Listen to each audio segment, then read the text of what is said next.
우리가 계시록을 공부하다 보면 계시록을 많이 가르치는 분들, 계시록을 또 공부하는 분들, 특별히 마지막 때가 열려 있어서 마지막 때를 대한 준비를 하는 분 가운데 이 마지막 때를 바라보면 양극단이 있어요. 양극단이 있는데 첫 번째 극단은 뭐냐면 마지막 때에 대해서 아예 관심이 없는 사람들이 있어요. 무천년주의자들도 있고, 또 마지막 때라고 얘기는 하고 받아는 들이지만 되게 추상적으로 그때가 자기에게는 오지 않을 것처럼 살아가는 분들도 있습니다. 그리고 또 반대로 이런 분들도 문제지만은 반대로 또 심각한 문제는 이걸 너무 또 해석을 하고 너무 매여가지고 막 벌벌벌 떨면서 사는 사람들이 있어요. 예. 어떤 분들은 그러더라고요. 자기 왜 이 시대에 태어나가지고 마지막 때에 들어가야 되고 환란을 들어가야 되고, 왜 이런 나는 이전에 태어났으면 우리 믿음의 조상들은 이런 고생 안 해도 되고 걱정 안 해도 될 텐데, 예. 그런 얘기를 하더라고요. 예. 그런데 이제 제가 계시록을 공부하면서 깨달은 바가 뭐냐면은 마지막 때에 태어나고 마지막 때를 뚫어내는 성도들이 더 복이 있습니다. 아멘. 할렐루야. 아멘. 여러분 잘 보세요. 오늘 하나님의 나라는 마지막 때에 주님의 그 혼인잔치는 오늘 이 포인트가 있는데, 부름받은 자들, 이 초대받은 자들이죠. 네. 이 초대받은 자들은 엄청 많아요. 네. 모든 교회들은 그리스도의 이 혼인잔치에 초대되어 있습니다. 모든 교회는. 네, 모든 교회는. 그래서 모든 교회는 이 혼인잔치에 한 번은 들어가요. 그죠? 한 번은 들어가요. 네, 이게 뭐 영으로 들어가든 육으로 들어가든 생각으로 들어가든 뭐 혼으로 들어가든 어떻게든 들어가요. 또 감동으로 들어가든 실제로 들어가든. 그런데 중요한 것은 이 혼인잔치에 초대를 되었지만은 여기서 부름받은 자들이 아니라 어떤 사람들, 택함 받은 자들이 있어요. 택함 받은 자들. 부름받은 자들은 엄청 많은데, 모든 교회는 다 부름을 받았는데 그 중에서 택함 받은 교회는 적어요. 택함 받은 성도는 적습니다. 성경에 분명히 나오죠. 근데 그러니까 초대받은 게 중요한 게 아니라 택함 받는 게 중요한 거고, 택함 받은 자들이 혼인잔치에 들어가서 주님과 함께 영혼을 누리게 될 건데, 그럼 이 택함 받는 것에 대한 중요한 근거가 뭐냐는 거예요. 누가 택함 받느냐? 왕의 뜻대로, 왕의 선택으로 택함 받는 것처럼 보여지는데, 마태복음에 보면요, 제가 오늘 말씀에도 잠깐 실어놨는데 마태복음 22장에 가면 이 이야기가 좀 더 비유가 정확하게 나와 있어요. 마태복음 22장에 가면은 여기서 택함 받는 자가 적다, 청함 받은 사람은 많은데 택함 받은 사람은 적다. 이게 마치 주님께서 많이 불러놓고 적게 택하시는 것처럼 보여지잖아요. 그죠? 그런데 주님께서 택하실 때에 당신의 의지로 택하는 것이 아니라 여기에 이 중간에 뭐가 있냐면은 예복을 준비한 자가 있어야 돼요. 예. 그러니까 누굴 택하시냐, 주님께서.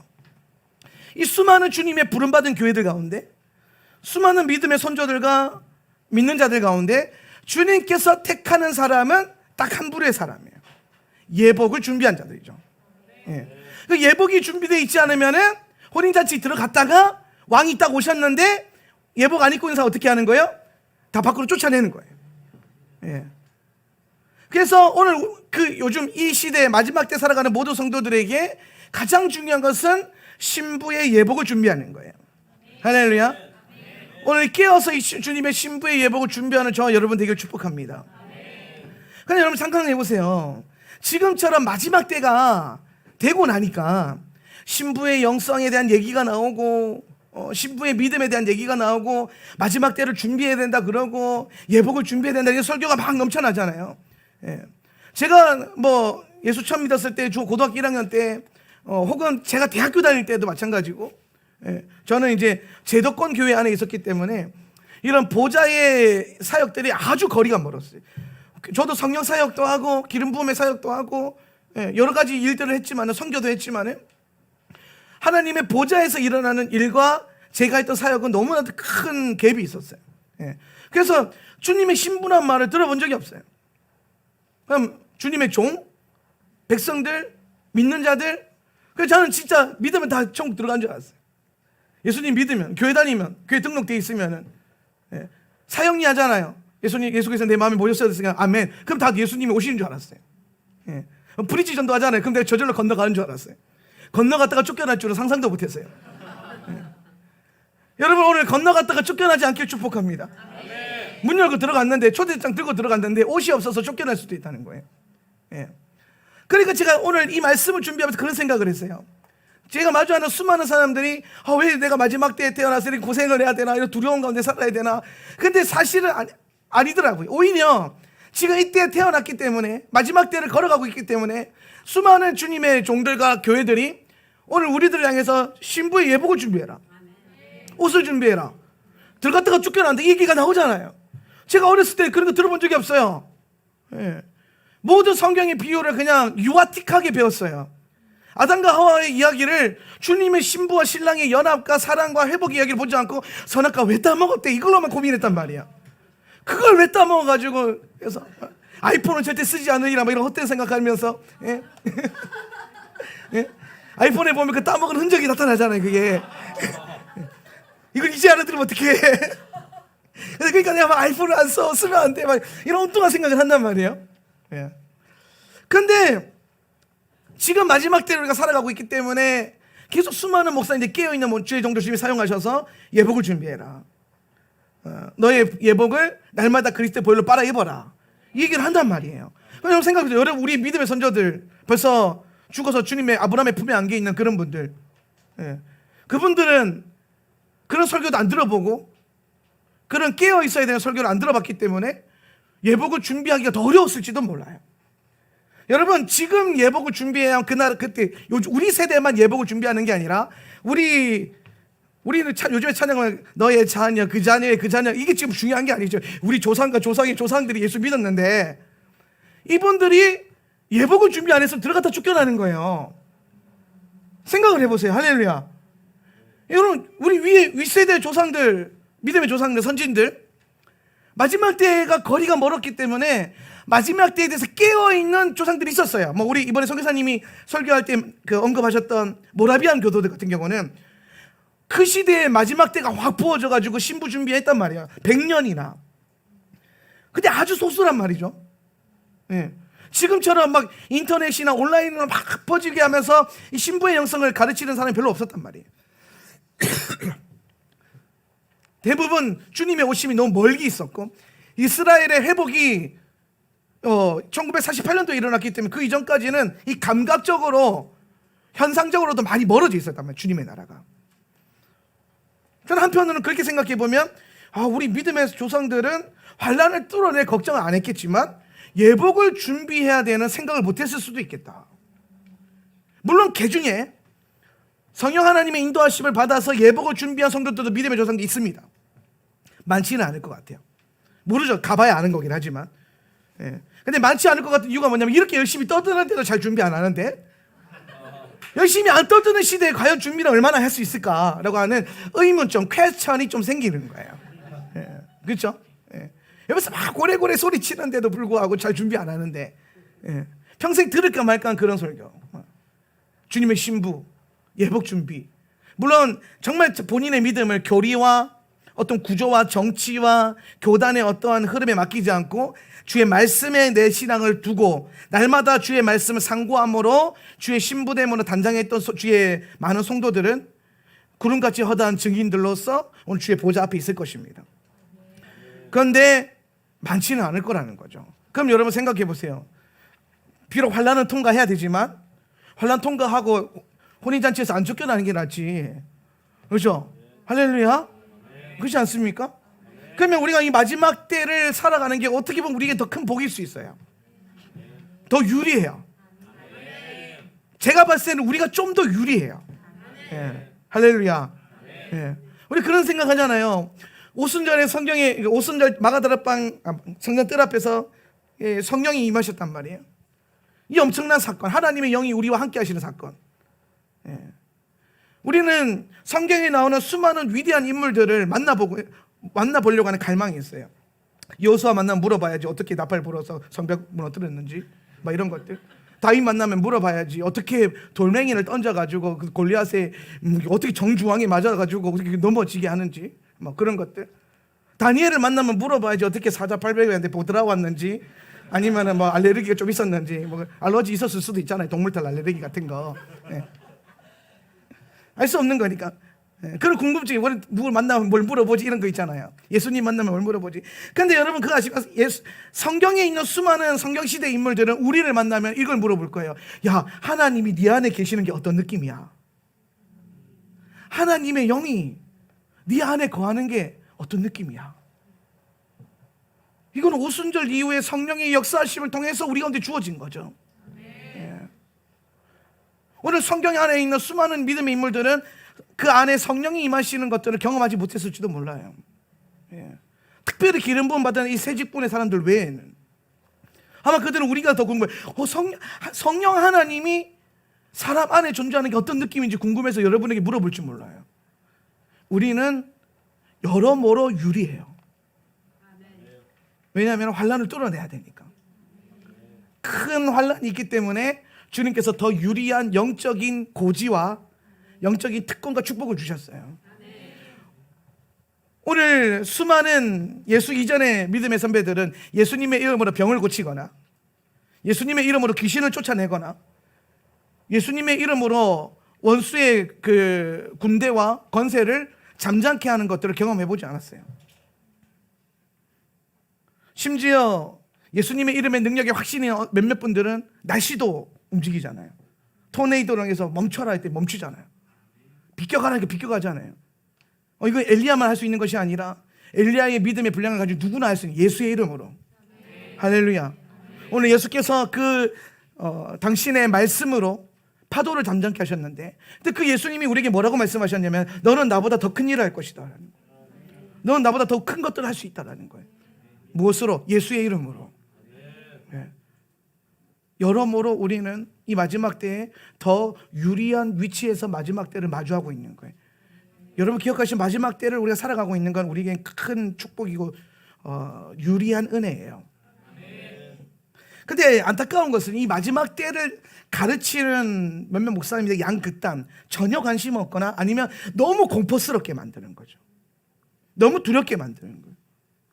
마지막 때가 되면 큰일 나는 것처럼 주님의 어떤 전쟁과 어떤 종말과 재앙과 인떼지고 나팔 불고 뭐 대접 쏟아지고 하면은 막 엄청 큰일 나는 것처럼 오늘 두려움과 공포로 계시록의 말씀을 가르치는 분들이 있죠. 그런 분들이 늘 하는 말이 빨리 도망가라 그러잖아요. 근데 어디 도망갈 거예요? 강의 3분의 1이, 산의 3분의 1이, 바다의 3분의 1, 이건 중간이잖아요. 끄트머리 가면 다 전부 다 그냥 섬들이 사라지고 산이 낮아지고 피할 데가 없어요. 오늘 이 마지막 때에 대한 우리가 이 계시록을 통해서 공부하게 되는 이 선명한 비전이 세워져야 돼요.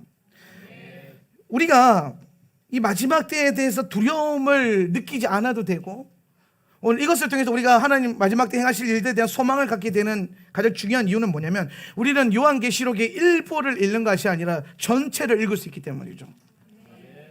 7인과 7 나팔과 7 대접에 대한 말씀만 보게 된다면 무섭죠. 두려울 거예요. 그러나 주님은 오늘 우리에게 요한계시록을 8장부터 17장까지만 주신 건 아니에요. 16장까지만 주신 건 아니죠. 그만큼만 딱 떼서 읽어봐, 클라, 이렇게 주신 게 아니죠. 오늘 선교사님이 제게 묻더라고요. 오늘 요한계시록 몇 장입니까? 17장입니다.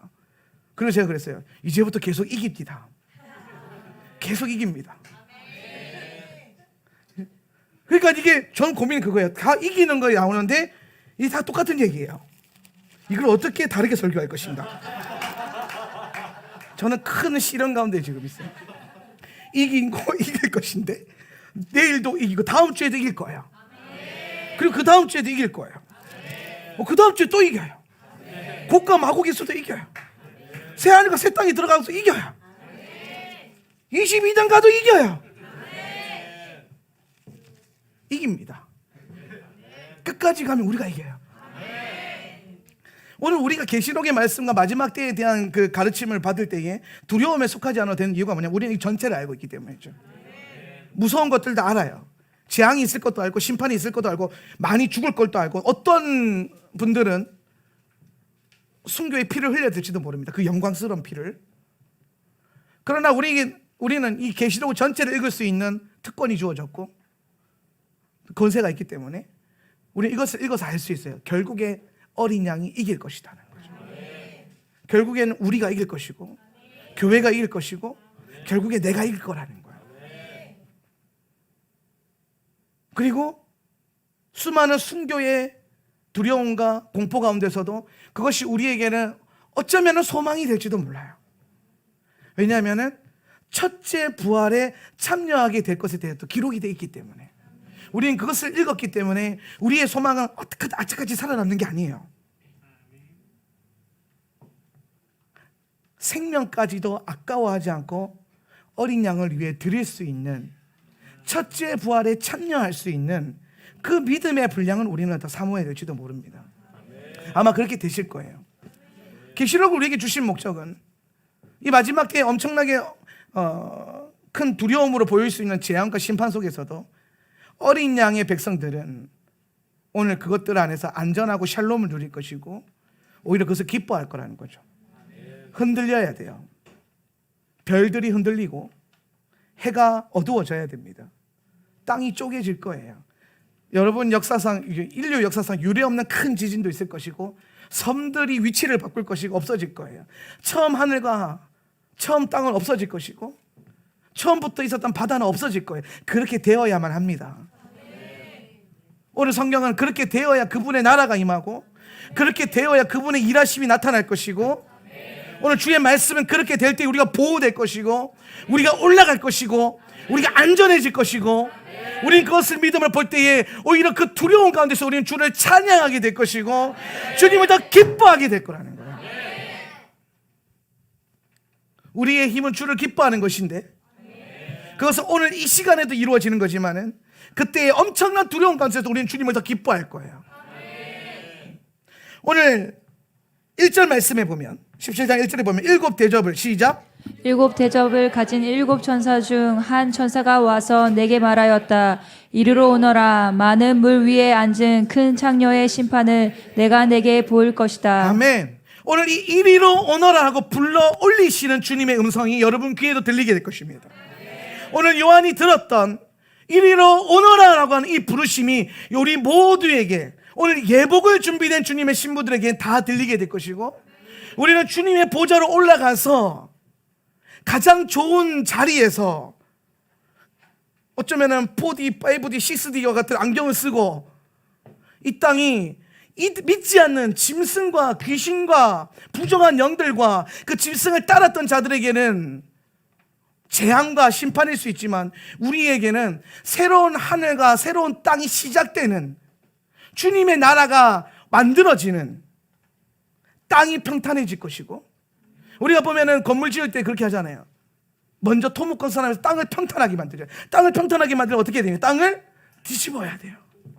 오늘 주님께서 당신의 도시와 당신의 나라를 세우기 위해서 일곱 대접으로 땅을 뒤집는 거예요. 할렐루야. 오늘 거기에 주님께서 새 에덴을 선포하시기 위해서 흙을 갈아 엎으셔서 옥토밭을 개간하시는 거예요. 우린 그것을 소망을 갖고 보게 될 거예요. 그 안에서 두려움을 갖고 보는 것이 아니라 우리는 올라가서 이리 오너라는 그 부르심 앞에 올라가서 주님이 그 행하시는 일들을 기뻐하고 기대함으로 보게 될 것입니다. 우리를 조롱하고 믿는 자들을 멸시하고 믿는 자를 잡아다가 죽이고 피 흘리게 만들었고 오늘 마지막 때가 되면 그 음녀와 배도한 무리들은 더 많은 믿는 자들의 피에 취한다 그러죠. 오늘 6절 말씀해 보니까 그리고 나는 그 여자가 성도들의 피와 예수와의 증인들의 피에 취해 있는 것을 보았다. 내가 그 여자를 보고 매우 놀랐다. 오늘 저들이 우리를 여러분의 자녀를 피 흘리게 하며 조롱하고 깔깔거리며 웃으며 멸시천대당하는 그런 시즌이 지나가게 될 겁니다. 와야 돼요. 세상이 그렇게 교회와 신부들을 괴롭힐 시즌이 올 거예요. 괜찮아요. 끝까지 가면 우리가 이겨요. 잠시 잠깐일 뿐이에요. 그때 생명 드리고 피를 드리면, 오늘 순교자들 피의 분량이 차게 되면 주님의 인하심과 행하심은 더 빠르게 올 거예요. 오늘 우리가 이 말씀을 전체를 볼 수 있기 때문에 우리는 모든 두려움과 공포 가운데서, 두려움과 공포를 보는 게 아니라 소망을 보는 거죠.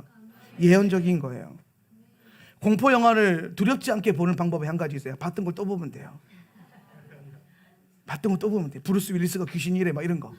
예, 재미 하나도 없어지는 거예요. 분명히 처음 보면 엄청 무서웠는데 막 와우! 갑자기 툭 튀어나오잖아요. 막 갑자기 툭 튀어나와요. 그치? 근데 저기서 소리 지를 거야. 와! 하면 같이 와! 하면서. 자, 둘, 하나, 스마일! 이렇게 나오는 거야. 뭐 이런 것들. 오늘 우리에게는 주님께서 행하실 모든 일에 대한 시나리오가 다 있어요. 두려움이 없죠. 오히려 이것은 우리에게 소망이 될 것이에요. 네, 여러분에게 소망이 될 거예요. 오늘 17장에부터 시작해서 주님은 당신의 이기심에 대해서 계속해서 선포하십니다. 14절 말씀입니다. 이들이 어린 양과, 시작. 이들이 어린 양과 전쟁을 하겠지만 어린 양이 그들을 이기리니 그 어린 양은 주들의 주 왕들의 왕이시라. 그와 함께 있는 자들은 부름받았고 선택받았으며 신실한 자들이다. 아멘. 오늘 우리가 이들은 뭐냐면은 열불과 오늘 7머리를 가진 이 세상에 있는 모든 짐승을 따른 적그리스도의 정부 체제들, 이 세상 왕들, 그리고 이 세상에서 그리스도를 괴롭혔던 수많은 짐승과 같은 어떤 나라들이 있어요.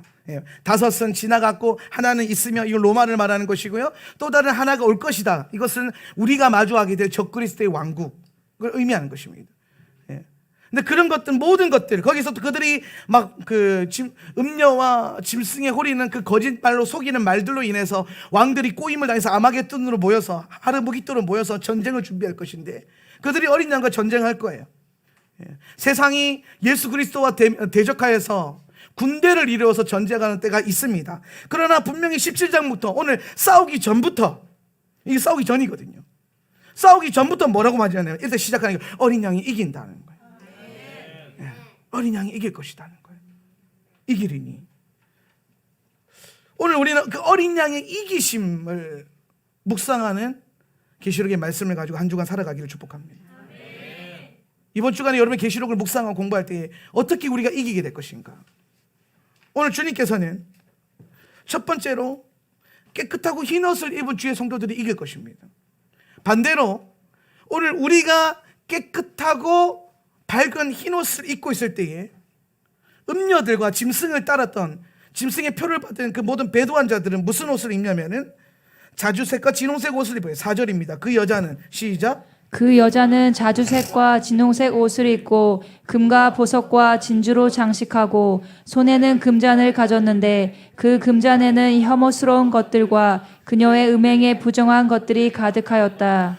오늘 우리가 성경을 통해서 알 수 있는 많은 가르침 중에서 하나가 뭐냐면 자주색 옷, 그죠? 자주색 옷. 이 자주색 옷감은 성경 대대로 보면은 많은 포인트에서 뭐 자주 옷감 장사 루디아부터 시작해서 많잖아요. 이 자주색 옷은 그 당시 귀족과 왕족들이 입었던 아주 좋은 옷을 말하는 거예요.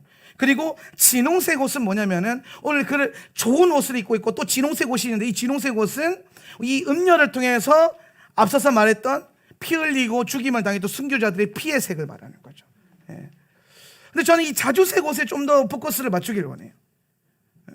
마지막 때가 되면 결국 이 음녀의 편에 속한 자들, 거짓 경배 시스템에 속해 있는 자들, 짐승을 따라서 짐승의 표를 받는 자들에게 모든 재물과 부가 옮겨지게 될 것입니다. 그때가 되면 우리는 믿음을 가지고 그 모든 것을 털어버려야 될 때가 옵니다. 저는 그런 생각을 했어요. 제가 이 마지막 때에 대해서 많은 분들과 나눌 수 없지만 하나님께서 나눌 수 있는 몇몇 좋은 귀한 목사님들을 붙여주셨는데, 그래서 이원성 회사님과 함께 제가 마지막 때에 대해서 많은 나눔을 할 때에 공통적으로 계속해서 얻게 되는 게 뭐냐면, 지금 시대에 하나님은 요셉의 저장 창고를 성도들이 확보하기를 원하신다는 거죠. 지금은 환란의 때가 아니라, 지금은 우리가 모든 것들을 내려놔야 되는 때가 아니라 오히려 이것을 담아야 되고 모아야 될 때라는 거죠. 지금은 주님께서 여러분 모두에게 7년의 환란을 뚫어낼 수 있는 준비를 위해서 7년의 풍년을 주시는 시즌입니다. 예. 오늘 7년의 기근이 언제인가를 카운트할 때에는 여러분 누가 와도 반언하지 못할 제3성전과 이스라엘과 팔레스타인의 평화협정이 거짓 평화협정이 일어나기 시작하면은 그때를 기준 삼으면 돼요. 그럼 그 이전 앞전까지는 뭐에 대한 부분이다? 오늘 주님께서 복을 주시고 7년의 풍년을 허락하신다는 거죠. 그러니까 오늘 우리는 사실 지금 이 시대에 우리는 어떻게 하면 주님이 이 복 주시는 때에 복을 담을 것인가? 재물을 담을 것인가? 오늘 성경에 보면은 잠언 말씀이었나요? 전도서 말씀이었나요? 보면은 신명기 말씀인데 신명기 말씀에 보면은 하나님께서 너희들에게 재물 얻을 능력을 주셨다는 거예요. 예. 하나님께서는 우리에게 복을 주셔서 재물을 얻을 능력을 주셨다는 거예요. 재물을 주신 게 아니라 재물 얻을 능력을 주셨다는 거예요. 오늘 여러분 모두에게 주님께서 저 재물 얻을 능력을 주셨어요. 할렐루야. 여러분 안에는 그리스도의 영 안에서 부어진 재물 얻을 능력이 있어요. 지금은 그거를 쓸 때죠. 지금은 여러분이 재물을 모으기에 너무 좋은 시즌이에요.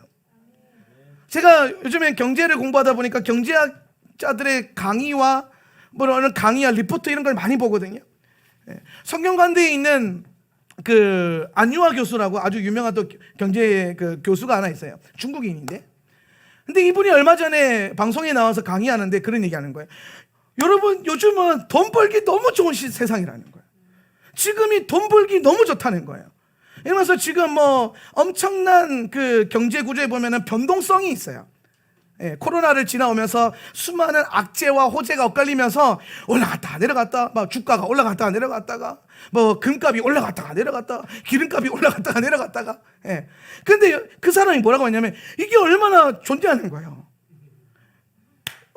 이게 공부만 되고 잘만 준비가 되면은 금으로도 돈 벌 수 있고, 기름으로도 돈 벌 수 있고, 주식으로도 돈 벌 수 있고, 그 다음에 뭡니까? 뭐 하여튼 뭐 농산물로도 돈 벌 수 있고. 돈을 벌 수 있는 게 너무 많다라는 거예요. 예. 그런데 많은 분들이 준비되지 않았기 때문에 그걸 못 본다는 거죠. 예. 근데 제가 그분의 강의를 들으면서 그 생각했어요. 어떻게 세상에 있는 경제학자도 지금이 하나님이 복 주시는 때라는 걸 안다라는 거예요. 이해되세요? 여러분 하나님께서 주님의 교회와 주님의 신부들에게 복을 주셔서 7년의 풍년을 담을 수 있는 시즌을 주셨어요. 지금. 그런데 지금 주님의 신부들은 여기에 관심이 없어요. 주님의 신부들은 어떻게 주님이 재물 얻을 능력을 주셨고, 어떻게 재물을 담을 것이고, 어떻게 그릇을 준비할 것이고, 어떻게 그릇을 넓힐 것인가에 대해서 관심이 별로 없어요. 그런데 세상은 오히려 주님이 주의 신부들에게 주시는 때에 이걸 알아내서 자기들 밥그릇을 막 채우고 있단 말이에요. 여러분 지금은 내려놓고 포기할 때가 아니라 모을 때예요. 담을 때예요. 준비해야 돼요. 그때를 위해서 준비해야 돼요. 요셉에게 주님께서 선명하게 보여주셨던 그 7년 풍년의 때, 그때 요셉은 어차피 뭐 풍년인데 뭐 하지 않았어요. 아주 철저하게 계획을 세웠어요. 얼마나 철저하게 계획을 세웠는지 요셉이 모아놓은 그 저장 창고는 애굽을 7년 동안 배불리 먹일 뿐만 아니라 이웃에 있는 수많은 나라도 먹일 수 있었고, 또 그것을 통해서 야곱의 식솔들, 그 70명의 식솔들도 안전하게 7년 동안 밥 먹을 수 있었고, 밥만 먹었나요? 오히려 여러분 기억하세요. 요셉은 기근의 때에 자신의 애굽의 부와 자신의 부를 더 넓혔어요. 할렐루야. 지금 제가 여러분에게 번영에 대한 얘기를 하는 게 아니에요. 저는 번영복음과 기복신앙 그러면 학을 떼는 사람이에요. 아시죠? 제가 지금 말하는 건 번영이 아니라 하나님의 때에 대해서 얘기하는 거예요. 우리는 영적 기류를 공부하면서 유대력의 영적 기류를 우리가 공부하게 되면서 하나님이 복 주시는 때가 있고, 하나님 주신 것을 내가 쏟아야 될 때가 있고, 심어야 될 때가 있고, 거두어들여야 될 때가 있다는 걸 배웠어요.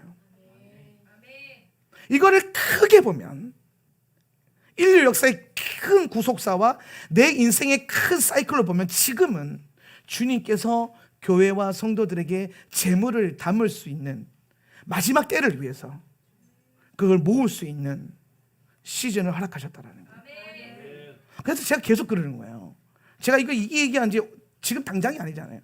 2년 전부터, 길게는 한 3년 전부터 제가 은근슬쩍 이 얘기를 했어요. 예. 그 사람들이 다 막 놀래더래요. 맨날 첫날 청빈 얘기하고 만mon은 때려잡는 거 얘기하고 맨날 목사님 스스로 했던 설교 디스해놓고 갑자기 왜 포지션을 바꾸냐.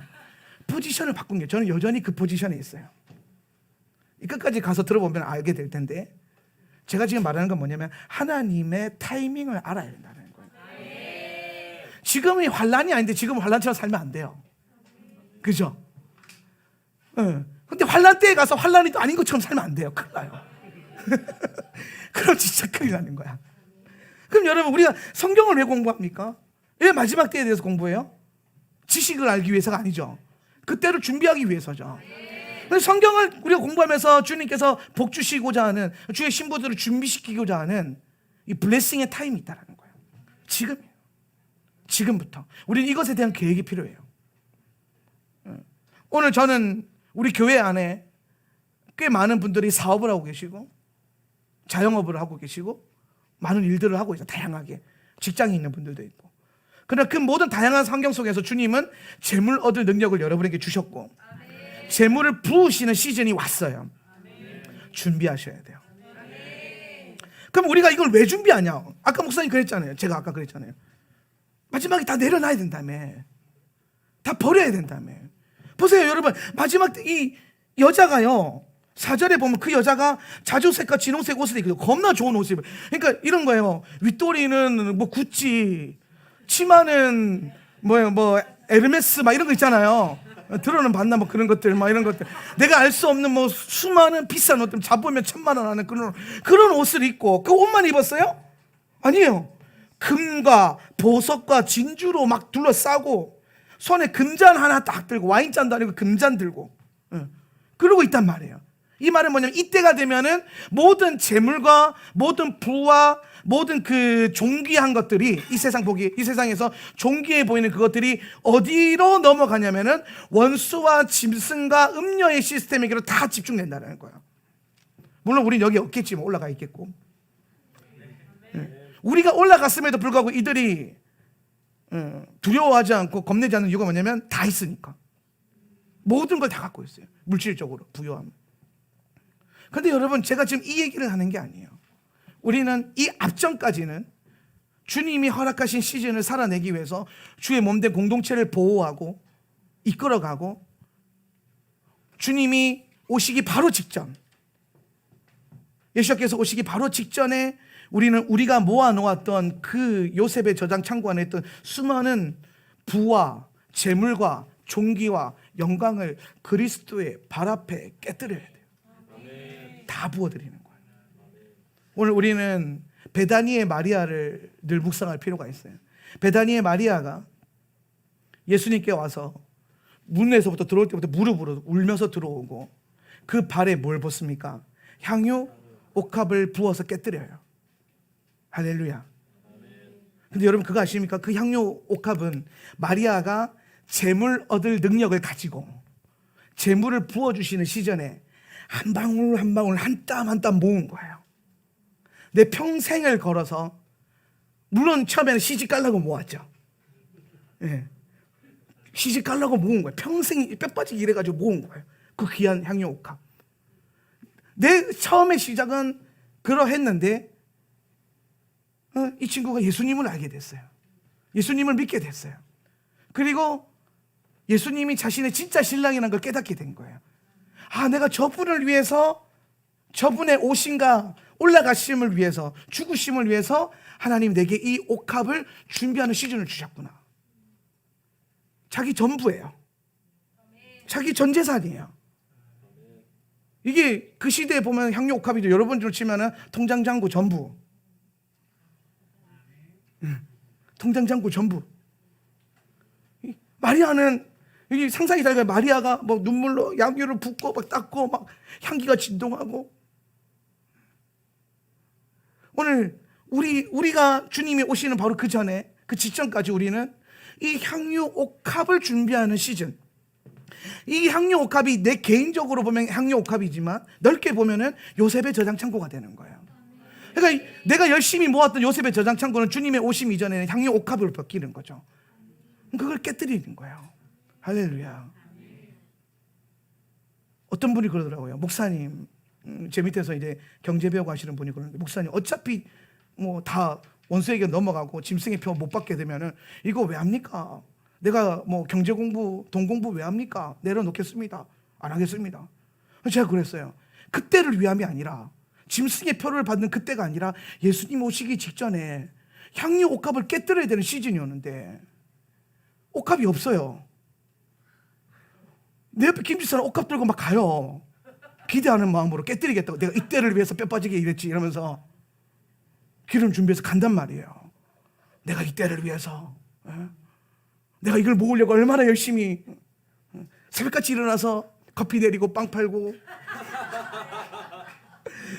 일하고 나무 쪼개고 영어 가르치고 학교에서 애들 가르치고 엄청나게 많은 걸 했잖아요. 우리가 이거 그때 그 깨뜨리려고 준비한 그건. 근데 어떤 분들은 마지막 때에 대한 정확한 이해가 없으니까 주님께 드려야 될 옥합을 준비를 못해요. 옥합은 있어요. 근데 기름이 없어. 깨뜨릴 게 없어요. 남들 다 깨뜨리면서 깔아드리면서 오십시오 하는데, 내가 그랬잖아요. 왕이 오시는 대로에 벽돌 한 장 올리는 마음으로 살아야 되는데, 오늘 그것은 영적인 것과 물질적인 모든 것들이 연합이 돼야 돼요. 오늘 주님의 나라 일에서는 영적인 일과 현상적인 일과 물질적인 일과 모든 것들이 연합되어서 선을 이루어야 되거든요. 근데 거기에 드릴 게 없다면, 어떤 친구가 제게 하나님께서 광야를 살라고 하십니다. 그래서 모든 경제 시스템을 다 정리를 한 거예요. 제 밑에서 배웠던 모든 것들을. 빈털터리로 광야에 서겠다는 거예요. 그런데 내가 암만 생각해도 아닌 것 같은데, 일단 의지가 너무 결연하잖아요. 그래서 내가 가라, 복이 있을지어다. 그래서 석 달 만에 울면서 다시 왔어요. 목사님 다시 알려주세요. 그래서 제가 그때 그 얘기했어요. 그래, 네가 광야로 그렇게 들어가는 의지는 좋은데 이스라엘 백성들도 광야 들어갈 때 애굽에 있는 모든 금, 은, 폐물을 다 싸들고 들어갔다. 뭐 하려고? 주님께 드리려고. 성막 지을 때 쓰려고. 경배하는 시스템에 쓰려고. 날마다 번제단이 올라가는, 여러분 광야는요 마지막 때 일어날 기도의 집 운동의 하나의 표상이에요. 자세히 보세요. 여러분, 오늘 이스라엘 백성들이 성막을 지었죠. 그 성막에 주님의 임재가 있었어요. 거기서 밤낮으로 예배가 있었죠. 그죠? 데이 앤 나이트로 상번제가 있었죠. 근데 여러분 생각해 보세요. 상번제 드려라 그랬는데 양이 없어. 애굽에 다 놓고 왔대. 주님이 그 맨몸으로 나오라고. 맨몸으로 나오는데 강야는 맨몸이지. 그래서 맨몸으로 간 거예요. 페이스 투 페이스만 하겠다고 얼굴만 들고 갔어. 그런데 아침에 이제 주님이 야 이제 양 잡아라, 번제 시간이다. 양이 없는데요. 내가 너에게 양을 줬지 않느냐. 애굽에 놔두고 왔는데 내가 언제 놔두고 오라 그랬느냐. 이런 거예요. 깨어 있으세요. 타이밍 잘 잡아야 돼요. 이거 엇박자 나면은 꼬이는 거예요. 막 그러면 이제 거기서 갑자기 난데없이 이제 내가 이때를 위해서 히어로 같은 김지사가 등장해서 양 잡고 양 드리고 막, 얘는 40년을 들여도 풍족 기술. 그 집 양은 또 새끼도 잘 나. 좀 줄었다 싶은데 새끼 넣고 막 커버링하는. 이해되십니까? 오늘 주님이 자 이제 내가 거할 성막을 지어라. 근데 이거는 금으로 만들고, 저것은 은으로 만들고, 이것은 막 모시로 만들고, 이것은 막 그 다시 가죽으로 만들고, 막 가죽도 두꺼워야 되고. 그런데 자 시작. 그런데 금이 없는데요. 내가 너에게 애굽의 금을 줬지 않느냐. 놔두고 나왔습니다. 메노라도 못 만드는 거예요. 제단도 못 만드는 거예요. 제가 지금 무슨 얘기하는지 아시겠습니까? 우리는 비둘기처럼 순전하되 뱀처럼 지혜로워야 돼요. 우리는 지혜로워야 돼요. 우리의 마음에는 주님의 지혜와 넓은 성경의 가르침이 부어져서 우리가 무엇을 준비하고, 그리고 어떻게 이것을 깨뜨릴 것이고, 그리고 맨몸으로 나와야 될 때가 있어요. 없지 않아요. 그 맨몸으로 나올 때가 바로 이제 표받기 시작하고, 그 전까지 우리가 어떻게든 맨몸살이 이제 광야 시스템으로 들어갈 수 있는 시스템을 만들어야 돼. 근데 여러분, 그 광야가 사실은 크게 길지는 않을 거예요. 대접 쏟아지기 전에 우리 올라갈 거니까. 그때를 버텨낼 수 있는 힘과 능력도 있어야 됩니다. 아무것도 없이 살 수 있는 힘과 능력도 필요해요. 그래서 저는 그렇게 생각했어요. 우리가 재물을 얻을 능력을 주셨고, 오늘 재물을 부어주시고 담을 수 있는 시즌을 주셨으면 이것을 담아서 하나님의 나라와 주님의 일을 위해서 저장해두고 나는 광야처럼 사는 거지. 내 삶에 대해서는 내가 하루를 먹고 내 가정을 이끌어가고 경영함에 있어서는 아주 광야의 라이프 스타일처럼 청빈하고 거룩하게 살아가는 거예요. 검소하게 사는 거예요. 일주일에 통닭 2번 먹을 수 있으면 한 달에 한 번만 먹고, 모든 부의 기준은 통닭이니까. 할렐루야. 저는 어릴 때 그래서 한 달에 한 번 통닭 먹는 집이 부자였어요. 그래, 부의 기준을 다시 조정하고. 근데 제가 그래서 생각했어요. 저는 청빈주의자예요. 저는 지금도 제 삶을 딱 주어진 만큼만 최저 생계 유지비를 가지고 생활하고 그 이상은 쓰지 않으려고 노력하고 쓰지 않아요. 그러면 제가 돈이 없냐? 아니요, 전 돈이 있어요. 자산이 있어요. 근데 청빈을 살아요. 왜냐? 이거는 나의 삶을 위해서 쓰는 게 아니라 하나님 나라를 위해서 깨뜨릴 옥합을 준비하는 거예요. 언젠가 그때가 되면 마지막 때 주의 재림 공동체를 이제 더 견고하게 만들고 이때를 뚫어내려면은 먹일 수 있는, 보호할 수 있는, 광야에 나갔을 때에 밤낮으로 양 잡듯이 드릴 수 있는 뭔가가 필요하겠죠. 저는 그때를 위해서 준비하는 거예요. 지금의 나의 삶의 질을 높이고 지금의 내 삶의 먹거리의 질을 높이는 것이 아니라 맛있는 건 샤밧에 한 번만 먹어도 충분해요. 동의하시면 아멘? 맛있는 거 주중에 사달라고 하지 마세요. 그리고 우리 부모님들 주중에 맛있는 거 굳이 사주지 마세요. 우리 쌤이는 주중에 저한테 와서 뭘 사달라고 많이 해요. 목사님 햄버거 사주세요. 그럼 제가 항상 그래요. 샤밧에 사줄게. 지금 먹고 싶어요. 아니야, 넌 샤밧에 그것을 먹게 될 거야.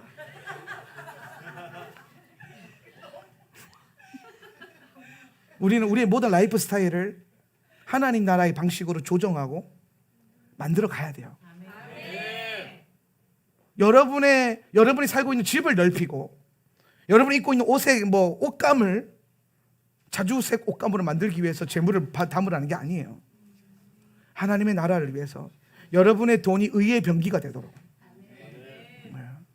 여러분의 재정의 영역이 하나님이 쓰시는 무기가 되도록, 우리 이 부분에 대한 지혜가 필요하고 공부가 필요하고 훈련이 필요해요. 제가 열심히 최선을 다해서 빨리 책을 쓰고 있습니다. 책이 나오는 그 순간 스쿨 하나 열면서 더 디테일하게 알려드릴 테니까 지금은 왜 이때가 필요하고 지금 이때를 우리 무엇을 위해서 살 것인가를 고민하셔야 돼요. 주님의 시간에 어떻게 내가 나아갈 것인가.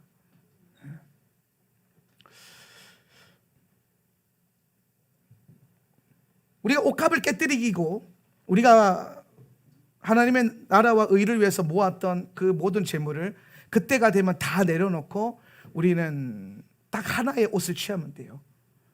밝고 빛나는 흰옷. 그것 한 벌 취하고 나머지 다 갖다 버리면 돼요. 오늘 내 앞에 주를 배도하고 거짓 경배 시스템 따라가는 그 수많은 무리들이 자주색 옷을 입고 진홍색 옷을 입고 보석을 휘어가만다 할지라도 여러분은 흰옷만 입고 버티면 돼요. 할렐루야. 그 흰옷의 가치를 아셔야 돼요. 그 흰옷이 여러분 그냥 주어지는 게 아니에요. 단장하시고 준비하셔야 돼요. 제가 아까 그랬잖아요. 우리가 이 예복을 준비한 자가 택함 받을 것이다. 근데 여러분 유대인들이 아주 참 제가 미드라시를 읽으면서 놀라운 걸 하나 발견하는데 그게 뭐냐면 유대인들이 참 재밌는 사상을 하나 갖고 있어요. 그게 뭐냐면 우리가 주의 토라를 행한다면, 주의 말씀을 행한다면, 주의 토라를 행하고 주의 말씀을 행할 때에 하늘에서 실이 한 가닥 내려온대요. 실이 한 가닥. 또 또 내가 주의 말씀을 행하면 또 실이 한 가닥 내려온대요.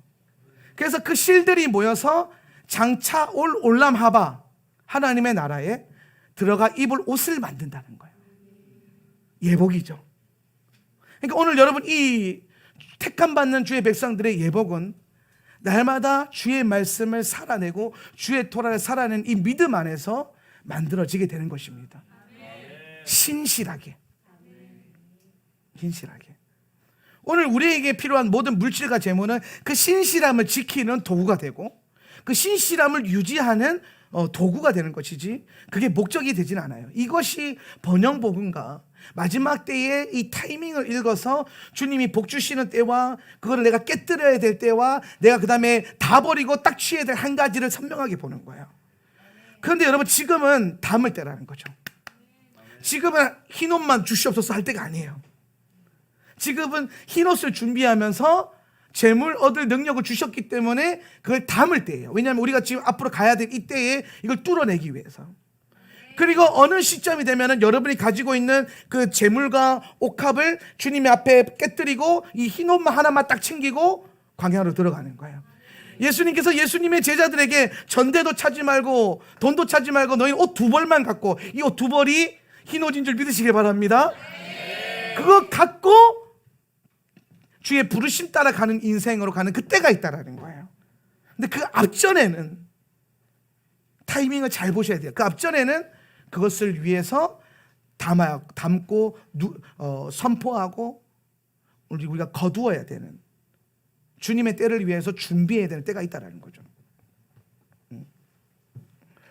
저는 여러분에게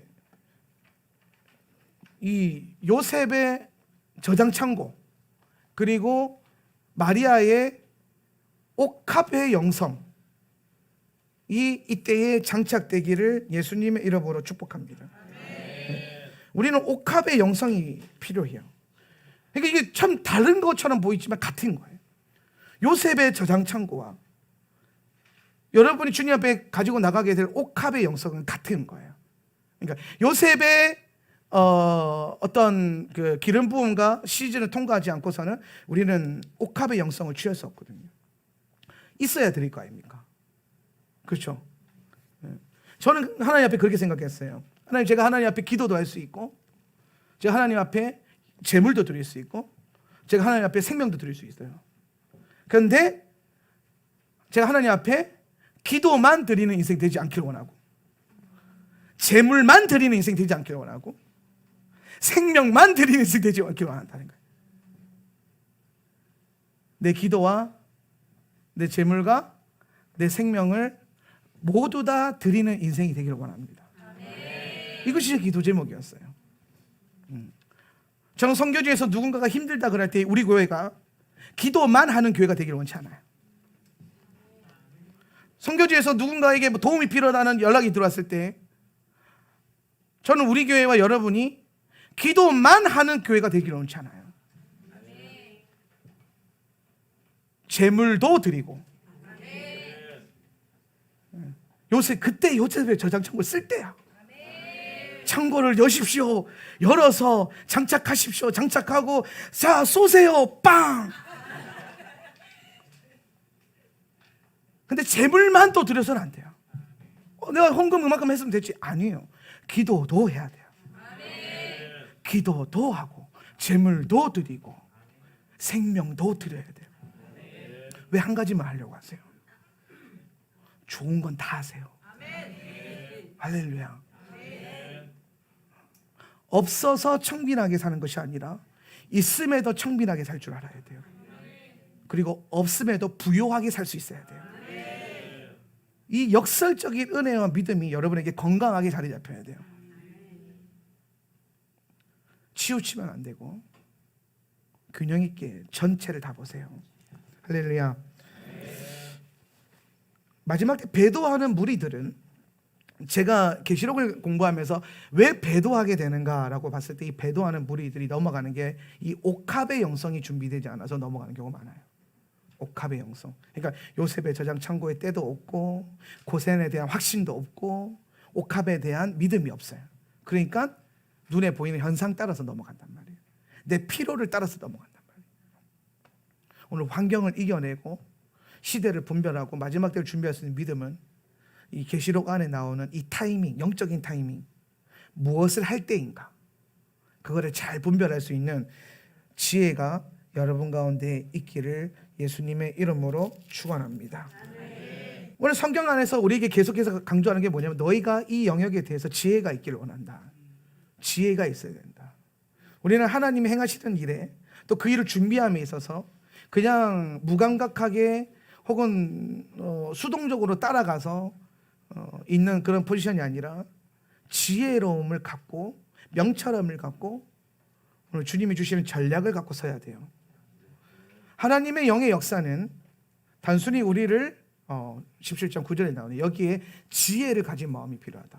마지막 때를 바라볼 때는 지혜를 가진 마음으로 이 모든 것들을 분별하고 해석할 수 있어야 돼요.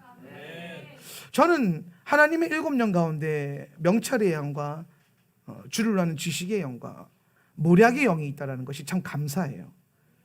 그분은 그냥 우리가 그냥 그 자리에 있기를 원하지 않고 우리가 지혜롭게 행동하기를 원하고 계시적으로 행동하기를 원하고 하늘에서 주시는 전략대로 그 일을 능히 이기고 능히 담아내기를 원하시는 거죠. 전쟁만 하는 교회가 아니라 전쟁하고 전리품을 취하고 그 전리품으로 또 하나님께 드리기도 하고 내 삶에 채우기도 하는 그 삶을 살기를 원하신다는 거죠. 그것이 목적은 아니지만 그것은 우리에게 지혜가 될 수 있다는 것. 마지막 때는 무엇보다도 이 재정의 영역에 대한 정확한 이해와 공부가 필요해요. 왜냐하면 많은 분들이 이것 때문에 넘어갈 거예요. 없는 것 때문에 넘어가게 될 거고 너무 많아서 붙들리게 될 거예요. 우리는 이것을 어떻게 준비할 것이고 또 어떻게 주님 앞에 다 드릴 수 있는 옥합을 깨뜨릴 수 있는 영성을 가져갈 것인가를 계속 고민하고 교회에서 배워야 돼요. 저는 그렇게 생각합니다. 교회에서 역사적으로 3대 근기가 있어요. 교회에서 함부로 말하거나 함부로 목사님들이 가르치면 안 되는 3대 근기가 있는데 그 첫 번째가 뭐냐면 정치에 대한 거였고, 두 번째는 돈에 대한 거고, 세 번째는 성에 대한 거였어요. 그러니까 이거는 함부로 교회 안에서 발언을 하면 안 되는 거예요. 너무 속되다고 보여지는 거죠. 그런데 여러분 그거 아십니까? 마지막 때가 되니까 교회가 정치의 영역에서 박살나고요, 성적인 영역에서 박살이 나고요, 돈 때문에 박살나더라고요. 이 나라 이민족 한국교회가 언제부터 이념 전쟁으로 색깔, 교회 안에서 좌파와 우파, 교회 안에서 진보와 보수, 교회 안에서 누구를 지지하느냐, 누구를 뭐 민주당을 지지하느냐, 뭐 여기는 민주당 앉고 여기는 뭐 그러면 국민의힘 앉아야 돼? 누구 기도가 더 세냐 이래서 싸우는 거야? 근데 진짜 실제로 그렇게 일어나요. 그런 일들이. 왜? 정치에 대해서 성경적으로 바르게 배우지 못했기 때문에 마귀한테 그렇게 얻어맞는 거예요. 성적인 부분 심각하죠. 청년들만 그렇습니까? 기혼자만 그렇습니까? 목회자들 수많은 영역에서 음란에서 넘어지죠. 왜? 성에 대해서 바르게 배워본 적이 없기 때문에. 교회 안에서 이제 돈, 교회 안에서 여름 성경 재정 캠프 이런 거 없잖아요. 우리는 그냥 열심히 성경만 가르쳤어요. 근데 그거 아십니까? 우리가 열심히 가르친 성경 안에 돈에 관련된 구절이 2000구절이 나와요. 돈에 관련 직접적으로 언급된 구절이 2000구절이 나온다는 거예요. 근데 우리는 매년 성경 공부할 때마다 돈 공부는 안 시켰어요. 그러니까 애들이 혹은 청년들이 혹은 여러분들이 그리고 목사님들이 돈 때문에 넘어져요. 돈이 없어서 넘어지고 없는 사람이 갑자기 많이 생겨서 넘어지고 주님의 종인 줄 알았는데 채무의 종이 돼 있고 주님의 종인 줄 알았는데 주님을 섬기는 줄 알았는데 만몬을 섬기고 있고 다 무너져 있는 거예요. 왜 그렇습니까? 성경적으로 배운 적이 없기 때문이에요. 저는 이 세 가지 중에 뭐부터 건드려 볼까? 마지막 때는 다시 이 세 가지 영역을 금기가 아니라 정확한 방향을 갖고 활을 쏠 수 있도록 자녀 세대와 아비 세대들과 주의 종들에게 가르쳐야 되는데, 그래도 이 세 개 중에 제가 그나마 좀 할 수 있는 게 재정 영역이었어요. 제가 28살에 재정이 열려가지고 그때부터 재정 캠프도 하고 재정 교육도 하고 예.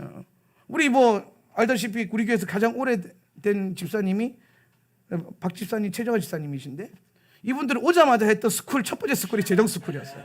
예, 성경적 재정훈련학교. 거기서 엄청나게 번영과 기복을 가르쳤죠. 막 잘못 가르쳤습니다. 이제 빨리 털어내셔야 돼 그거. 잘못 빼앗어요. 잘못 빼앗어요. 예, 그래서 제가 그걸 다시 바꿨어요.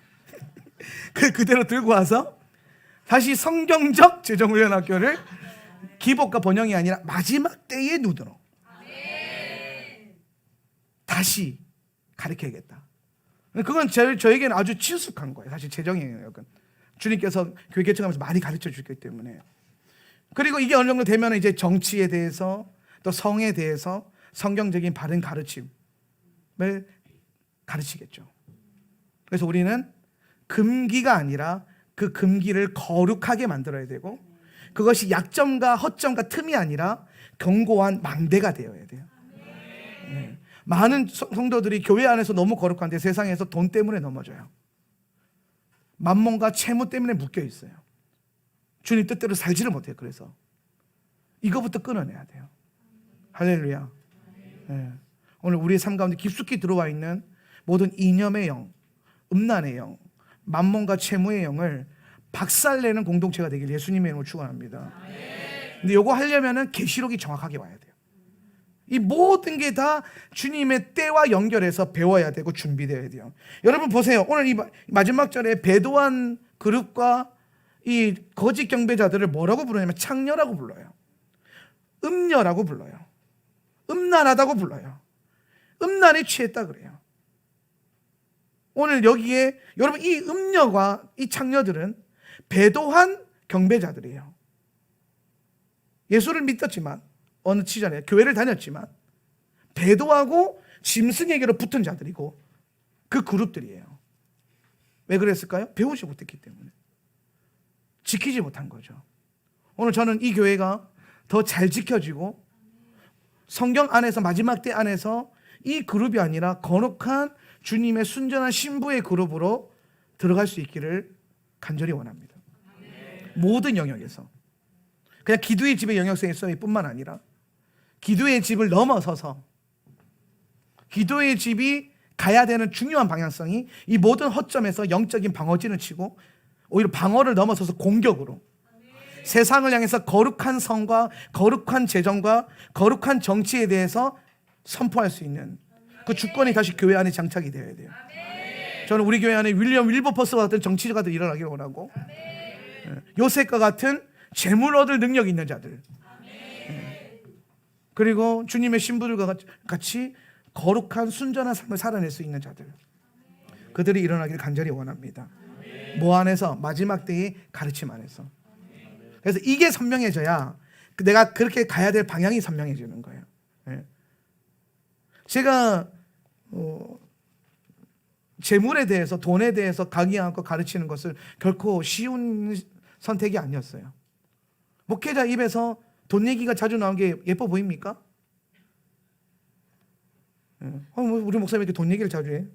좀 거룩하게 표현하면 안 되나? 재정, 경제. 그런데 항상 제가 책에 써요. 돈이 돈이지. 치사하게. 돈은 돈이지. 돈은 돈일 뿐. 돈은 그 자체가 속되거나 부정한 게 아니에요. 돈을 잘못 쓰는 여러분의 영이 속되고 부정한 거지. 돈을 기피하는 것도 부정하게 여기는 것도 그 안에 있는 영의 작용일 수 있어요. 돈은 돈이지 뭐. 그러나 이것들이 교회 안에서 말씀으로 공부되어지고 준비되어지고 다음 세대가 그렇게 준비된다면 저는 이 세대가 정말 요셉과 같이 엄청난 요셉의 컴퍼니들이 일어나고 다니엘처럼 영향력 있게 준비돼서 내려놓을 때 던질 때를 아는 옷값을 깨뜨려야 될 때를 아는 그런 사업가들도 일어나고 그런 일들이 일어나기를 원합니다. 요즘에 하나님께서 기도의 집 안에서 참 많은 일들을 풀어내고 계세요. 기도의 집들을 보면 참 이 보좌와 연결되어 있기 때문에 보좌와 연결된 기도의 집 안에는 주님의 이 방향과 이 가르침이 선명해요. 얼마 전에 TCC에서 재정훈련학교 하나 세팅해서 시작했죠. 그래서 뭐 신학교 총장님들, 뭐 경영의 뭐 사업가들인데 거기에 교회 재정훈련학교 하는데 강사에 거기 누가 존니가 들어가 있더라고요. 예. 우리나라에서 제일 유명한 주식 투자 전문가가 교회에서 강의를 한대요. 예. 그 사람 강의는 저도 많이 들어봤거든요. 뭐라고 얘기할지 뻔해. 근데 저걸 교회에서, 나도 쳐도 벌써 그렇게 생각해요. 저걸 교회에서? 기도의 집이 성도들에게 주식을 하라고? 뭐 이런 식으로 생각을 한단 말이에요.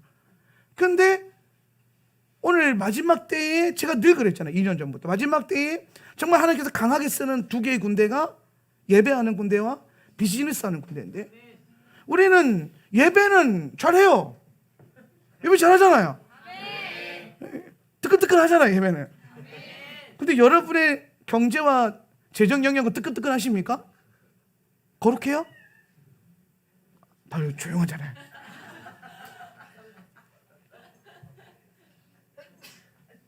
이 시대를 읽고 주님께서 우리 안에 망대를 세우는 느낌이 강해요. 거기에 파수꾼들을 또 배치하게 될 겁니다. 그 일들, 저는 우리 교회 안에 굉장히 공격적으로 이 마지막 때를 뚫어갈 수 있는 많은 비즈니스 하는 사람들, 예배하는 사람들이 일어나기를 원해요. 그 일들을 위해서 우리가 계시록을 더 정확하게 배워야 되고, 마지막 때를 잘 분별할 수 있는 눈과 영이 필요합니다. 여러분 안에 그 선한 영이 부어지길 축복하고, 이것이 여러분에게 올무가 아니라 오히려 묶여있는 것들을 풀어내는 역사가 일어나고, 그리스도의 보혈로 여러분의 모든 연약함들, 특히 이 세 가지 영역, 재정과 정치와 성, 이 영역에서 그리스도의 보혈의 피가 흐르길 간절히 원합니다.